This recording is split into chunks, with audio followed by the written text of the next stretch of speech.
மகா யோகினி திருதராஷ்டிரரின் பத்தினி, இன்று நான் உனக்கு சாபம் வழங்குகிறேன். எவ்வாறு இன்று என்னுடைய வம்சமானது அடியோடு அழிந்ததோ,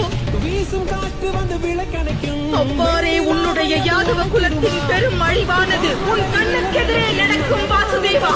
அன்று அவர்களுக்கு ஆறுதல் கூறி கண்ணீர் துடைக்க ஒருவரும் இருக்க மாட்டார்கள். எவ்வாறு இன்று